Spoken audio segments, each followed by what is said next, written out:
My name's Jane Wolsak. As you can tell probably by my accent, I'm originally from England, although I've been here in Vancouver, in and out of Vancouver for many years, like about 45 or so. I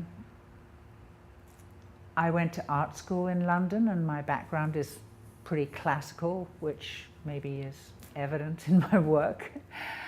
Pretty traditional. I tend, as you see, to arrange things within the studio and paint what's in front of me.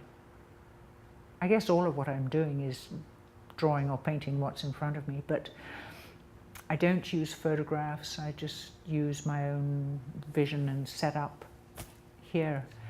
I've been here for over 20 years, so I'm very attached to this place, and I'm really unhappy about having to move, but the building has been sold and we will be moving. 901 Main I've actually been here longer than I've been in any home. I can easily tell you what it was. I know that it was a BC Electric, a men's social, I think, building. They had a billiard room, I think, and things like that. It's a really comfortable place for me to work in now. It's got beautiful northern light.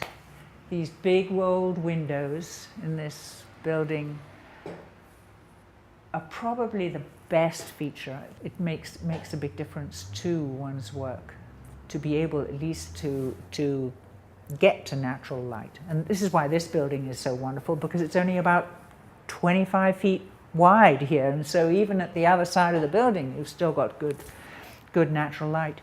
There are 5 floors of studio space. I love the way there are 20 to 30 artists in this building, and yet I'm not really aware of them because we're all on different floors. They're there. If I want to go and have a coffee with somebody, I just go downstairs and find my friend and discuss something, talk about a show we've seen, something like that. But there's actually a lot of privacy as well. Each of these floors have their own door, and there are 3 other people working on this floor. But I know that if I want to be here by myself, I can find a time to do that, which is great. And yet there's a bunch of people who are dealing with very similar problems and can be supportive and understanding of the kind of life that we lead. A lot of people think that, oh, you're so lucky to be an artist, you can just go and paint. It's as if it's sort of this idyllic, you're out in Provence and under the sun and having a great time. But there are a lot of difficulties with surviving, making a living within the arts. And I really appreciate that shared experience that a group of people have. And they just know. They know what the problems are and the difficulties with it. And, of course, shared successes and delights and things. And I'll often have Harry running upstairs and saying, sold one! I've got something's happened and she's got this success and that. And it's great to be able to share that with other people in that way. Yes, feedback on work and seeing what other people do. For me, that's always a real education to watch other people's processes. And within a group like that, you're able to see, not in an immediate way, but over a period of time, how people change, how they develop, how influences come and go, and where they go with their ideas.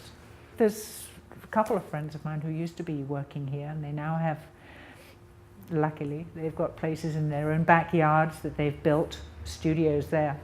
But they miss they come back, they miss it. They do miss the interaction that there is within these bigger buildings. It's probably been about 5 years now since the building was sold. As I told you, I've been here 20 years, and so I had a long period of really comfortable. There was a group of people, about 6 or 7 Chinese men actually, who owned the building, and they were here, they managed it, and you'd see them outside with paintbrushes and dealing with graffiti and checking on the elevator and things like that. But they got older and they decided that this was something they didn't want to keep on, and sold it. And they sold it to Amacon, which is a development company. And they initially didn't do very much with it, but then started to make plans for developing it. And these plans, of course, had to go through City Hall. And I guess that was when I think the notices started going up on the buildings saying development permit application process and all that kind of thing went up on the building. And we started realizing that this was going to be a really sad thing, and that we ought to at least try to complain about it. We didn't want this to happen. So we did do this blitz, this campaign. We got signatures, we were online with it, we were giving interviews all over the place to TV and radio and newspapers and things like that. In the end, we couldn't save this building. It's too valuable.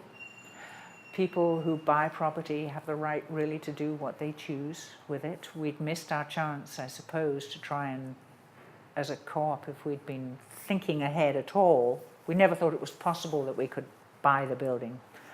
I still don't know whether that would have been sensible. It's a very old building. It's extremely expensive to maintain and run.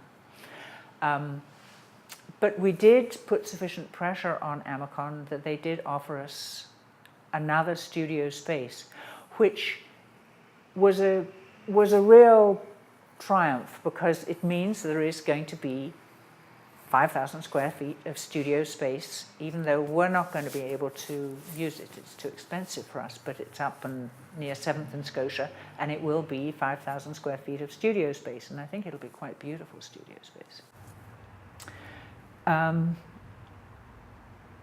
We're pretty close to getting into a new space. It's down by the railway yards, which will be neat. There is one end that's north-facing and towards the North Shore Mountains, and so that'll be nice, but it's only just a very small section of the whole building. It's kind of exciting, it's frightening, it's going to be hard for me to leave this building. I've just been here too long. It's too comfortable for me. I can walk here. I can, as I said, walk to almost anywhere I need to get to. There's even Desserts, Loomis just up there, so Opus down on Hastings there. So it's just a very comfortable and easy place to be. I have to say, personally, I sometimes feel like running off and having my own little room somewhere, but I'm certainly happy to go along with this move and see how it is for me personally. I think it's going to be good to have a building, another big building as a studio space, a dedicated studio space, and as well as the one that Amacon's doing. So in losing this, we will actually be gaining 2 working studio spaces within the city at any rate.